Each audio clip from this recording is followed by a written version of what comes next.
Bendecida noche para todos mis hermanos, para todos mis amigos. Que la paz de Cristo inunde sus corazones. Es el deseo que tengo aquí en mi corazón. A través de las luchas, a través de las pruebas, aprendemos que Dios es fiel.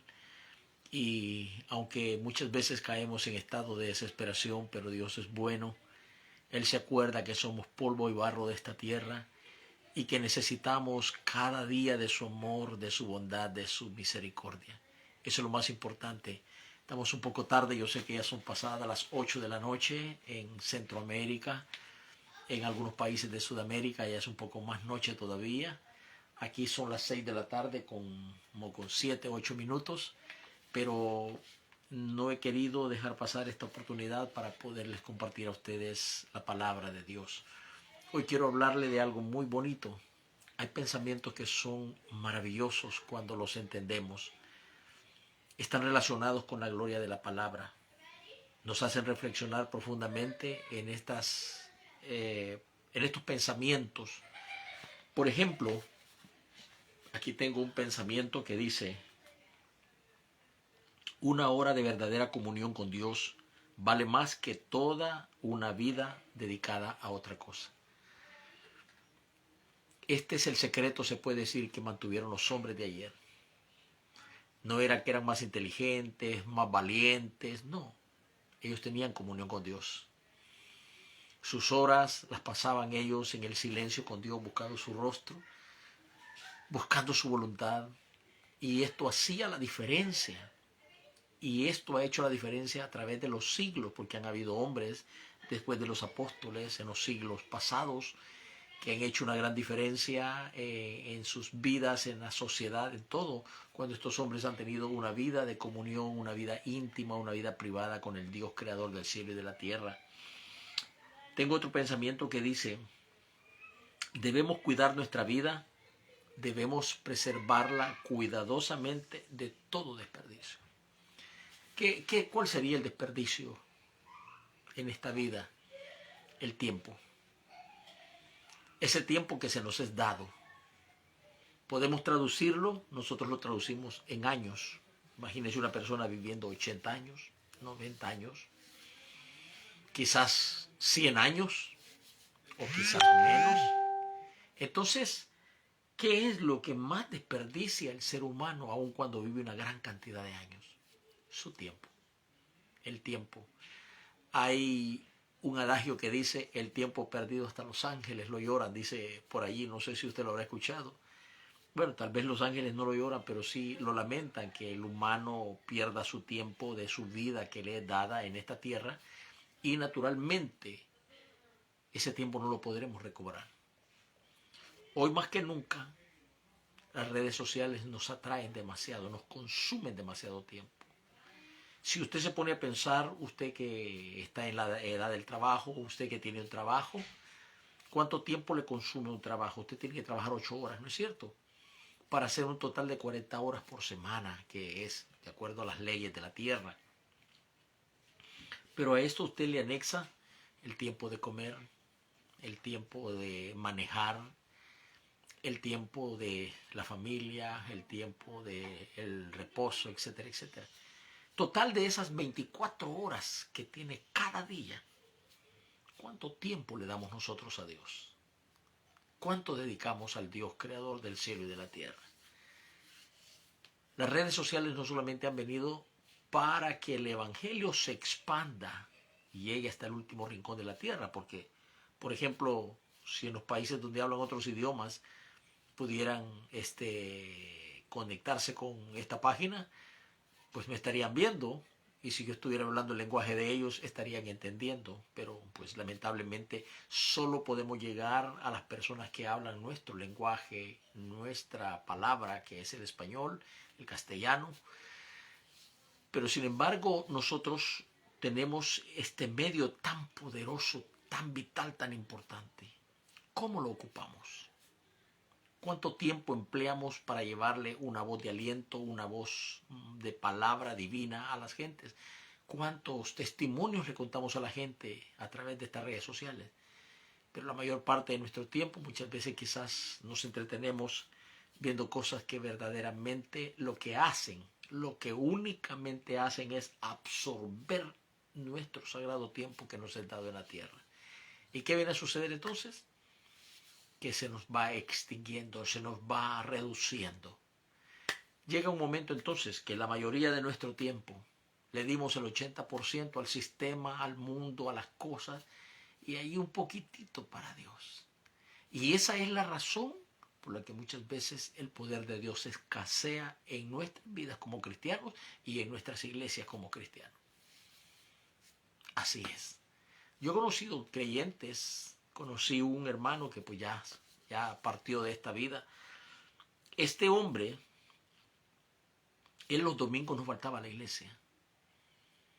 Pero los días que su equipo favorito acá en la ciudad de Los Ángeles, que precisamente era un partido que se llama el Galaxy de Los Ángeles, cuando su equipo jugaba, él ahí estaba en el estadio. Cuando él tenía tiempo personal de él agarraba una pelota y se iba a jugar a una cancha, que era muy fanático del fútbol. Él estuviera el culto, pero si estaba el partido de su equipo favorito, él estaba mejor en el partido. Y este hombre murió a temprana edad, murió bastante joven. Y murió con una pelota en sus brazos caminando hacia la cancha de fútbol. Cuando su primer hijo le nació, le puso el nombre del portero de su equipo, que en ese entonces era el Galaxy. Y yo recuerdo que le pregunté una vez y le dije que por qué le había puesto, y me dijo, ¿por qué no? Me dijo, yo a mi hijo no le voy a poner ningún nombre bíblico, no. Se va a llamar como mi portero, como el portero de mi equipo. Ah, bueno, dije, ¿verdad? Cada loco con su tema, dije en ese momento. Bueno, el tiempo es una de las cosas que en nuestra vida debemos de conservar cuidadosamente, debemos de evitar el desperdicio de este tiempo que nos es dado en esta vida. Tenemos también otro pensamiento que dice, Dios no nos consuela para darnos comodidad, sino para que seamos consoladores. En otras palabras, nosotros las experiencias que vivimos, las situaciones que pasamos, son como un grado más, como si estuviéramos estudiando y sacáramos cada materia. Qué bonito es cuando un joven o una señorita son bien aplicados, bien estudiados, bien responsables, y cada materia que se les presenta para estudiar, ya sea en el colegio, en la universidad, van satisfactoriamente avanzando y van avanzando hasta que llegan al punto en donde logran un título. ¿Sí? ¿Qué podemos entender con este pensamiento? Que nosotros hemos sido consolados por Dios. Nosotros hemos sido bendecidos por Dios. Nosotros hemos experimentado el poder de Dios. Hemos experimentado también en lo humano el fracaso, la derrota, ¿sí? Hemos doblado nuestras rodillas ante la adversidad, ante las circunstancias, pero hemos aprendido una lección. Y entonces Dios nos permitió todo eso para que nosotros fuéramos y consoláramos el corazón y la vida de personas que están en situaciones bastante difíciles. Esto es importante entenderlo, muy importantísimo entenderlo. Ahora, dice otro pensamiento, si tú realizas todo lo que es posible, Dios se encargará de lo imposible. Mire qué maravilloso. Cuando ya llegamos a ese límite donde nuestras posibilidades ya no nos permiten, donde lo humano ya no nos permite, donde todo lo que consideremos que puede salir bueno, no. Pero es allí donde Dios trabaja. Es allí donde funciona nuestra fe, nuestra confianza en el Señor, en lo imposible. Por eso es importantísimo tener esta palabra, no solamente en la mente. David ya lo dijo, David encontró este secreto. Él dice en el Salmo 119, en mi corazón he guardado tus dichos, o sea, en mi corazón he puesto tu palabra para no pecar contra ti. Luego más adelante dice, ¿con qué el joven limpiará su camino? Con guardar tu palabra. Luego dice, tu palabra es lámpara a mis pies. Mire todos los puntos importantísimos que David le da a la palabra de Dios, lámpara, ¿sí? Que ilumina su camino, dónde poner esa palabra en el corazón. Porque cuando nosotros estamos afligidos, angustiados, ¿qué es lo primero que necesitamos extraer de nuestro corazón? La palabra. ¿Qué es lo primero que necesitamos confesar? La palabra. Y esto hace la gran diferencia. Muchas personas, lamentablemente por su ignorancia o por su pesadez de su vida, no hacen lo que se tiene que hacer, como ir, darle tiempo a la palabra. Todo el tiempo que usted emplee en la palabra de Dios no es un tiempo perdido, es un tiempo bien aprovechado. Porque esa palabra en algún momento de su caminar le va a servir. En algún instante en el cual usted se encuentre en una lucha, en una prueba, esa palabra le va a servir. Esa palabra va a transformar su corazón y su mente. Por eso es que yo siempre le repito, y siempre se lo voy a repetir hasta el último día que tenga aliento en mis pulmones, que la palabra de Dios es el secreto. Es el secreto para la victoria, es el secreto para la sanidad, es el secreto para cuando estamos afligidos. Imagínense, por ejemplo, escuché a un predicador una vez, yo no sé si este hermano era Superman, no lo sé, pero él decía que toda persona que tenía temor era del diablo. Toda persona que tiene temor es del diablo, porque el temor es del diablo, decía. Entonces yo me puse a pensar y dije, bueno, entonces quiere decir que David, el temor que tenía era del diablo. Sí. Pero encontré una porción maravillosa que me hizo entender y me hizo reflexionar. David dice, en el día que temo, yo en ti confío. Y luego dice, clamé a Jehová y él me libró de todos mis temores. Y luego añade, los que miraron a él fueron iluminados y sus rostros no fueron avergonzados.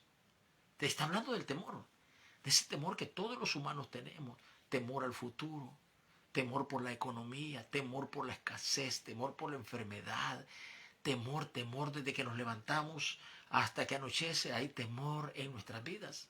Si nosotros contabilizáramos cuántas veces nos hemos acostado en paz, le garantizo que son pocas las veces, pero la mayoría de veces nos acostamos con temores, ¿sí? Sobre todo si tenemos alguna pesadilla por la noche, ¿no es cierto? Amanecemos al día siguiente con angustia, o sea, soñé tal cosa, qué fea la pesadilla que tuve, ¿sí?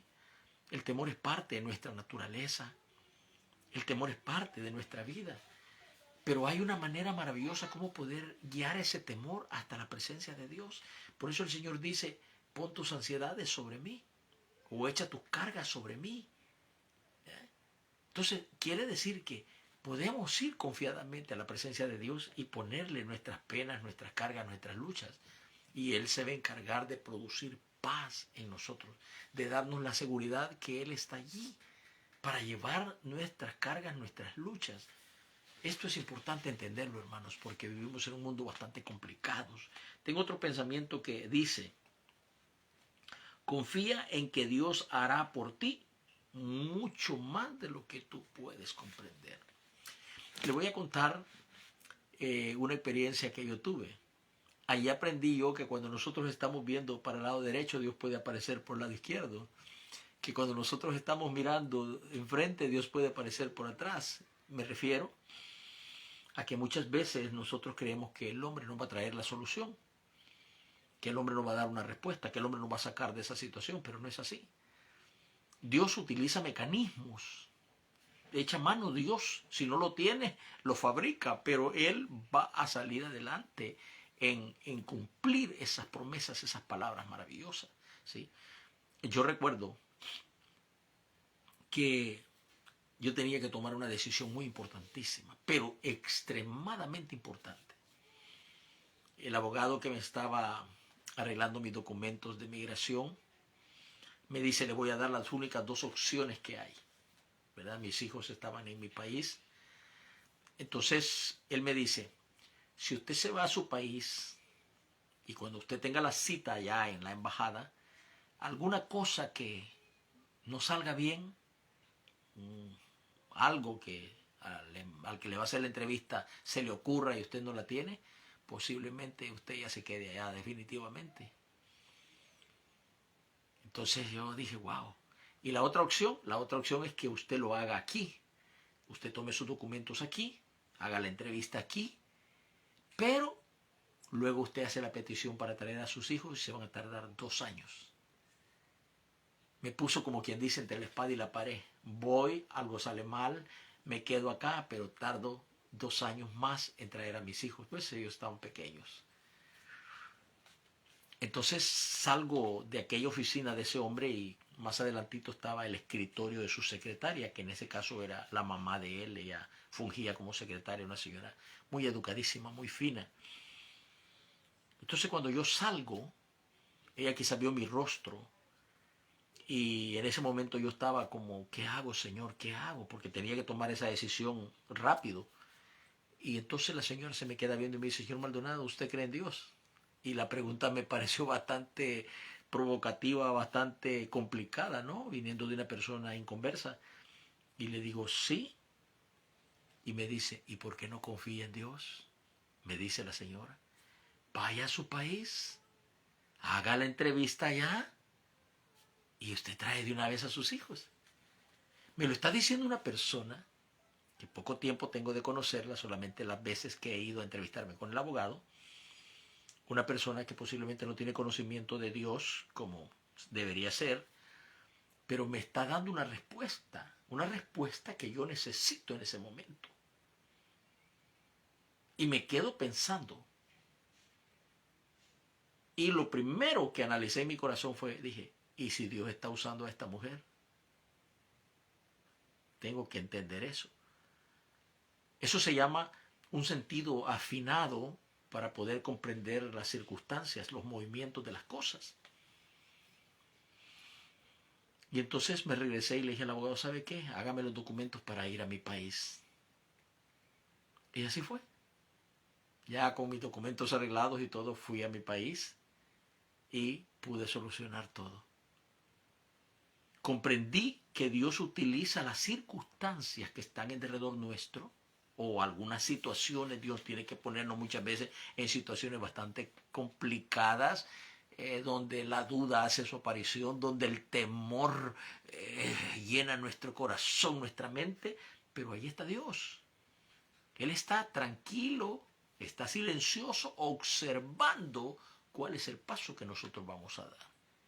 ¿Qué decisión vamos a tomar?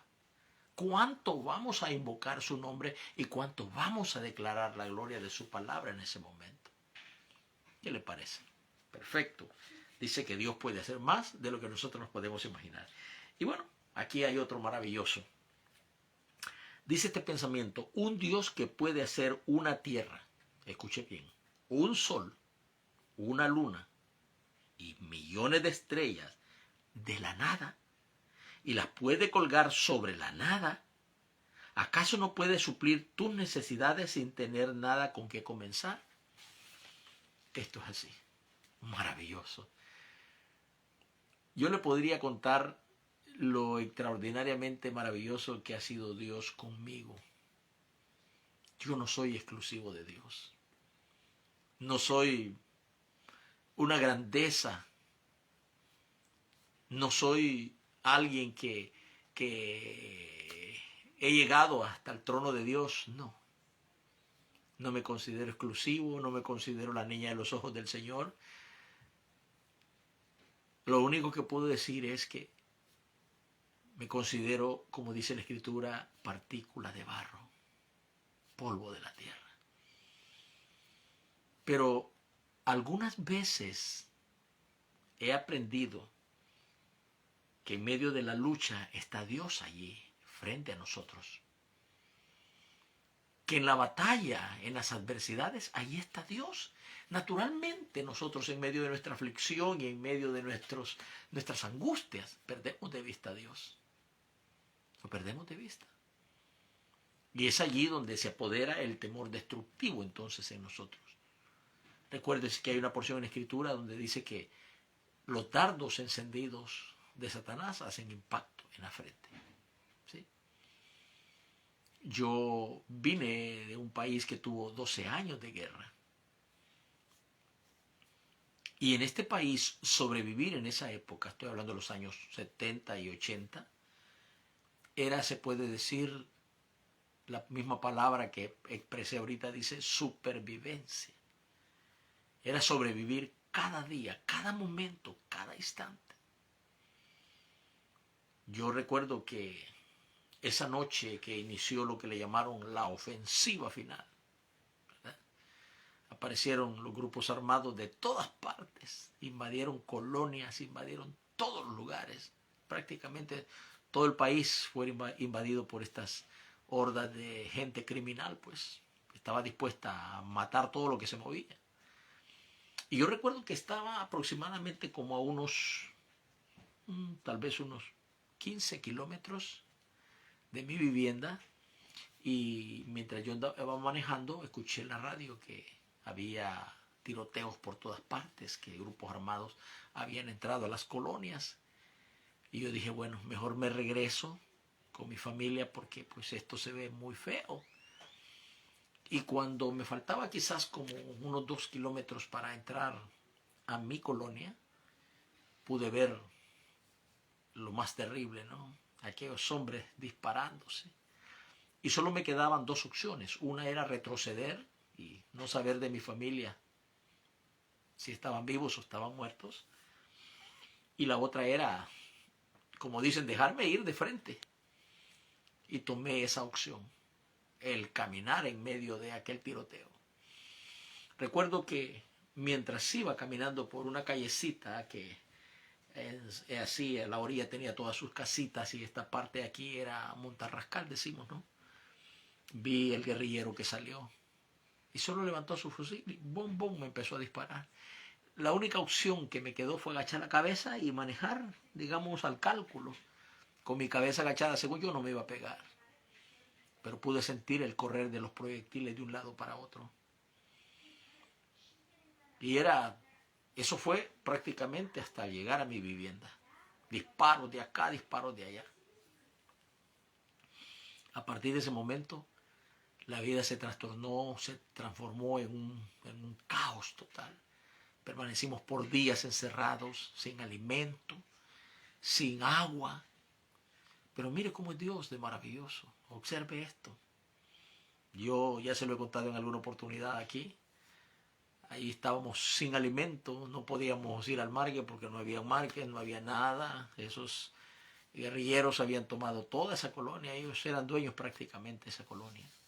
Y recuerdo que mientras teníamos hambre, ¿verdad? Sentimos que algo cayó en el patio, del pequeño patio de esa casa.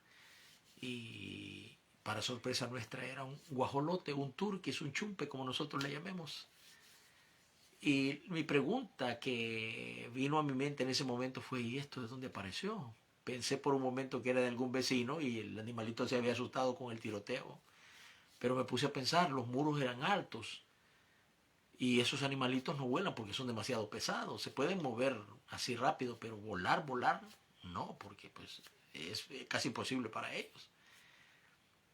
Y después de darme cuenta que no era de nadie, pues naturalmente lo comimos.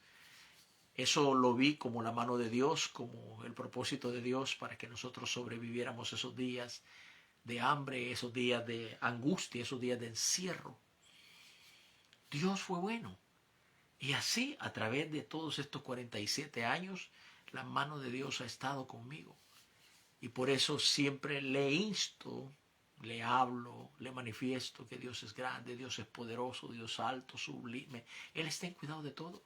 Si la Biblia dice, Él puede, que a las estrellas, dice que a todas las saca.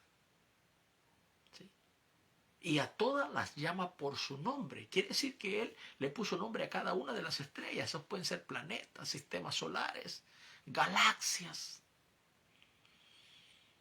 ¿Cómo es que el Señor puede llamarlas a cada uno por su nombre? Eso nos demuestra la majestuosidad de este Dios eterno. Nos demuestra el poder de este Dios. Entonces, si Él sostiene estos grandes planetas en la nada y los creó de la nada, pregúntese conmigo, ¿cuántas cosas Él nos puede hacer por nosotros?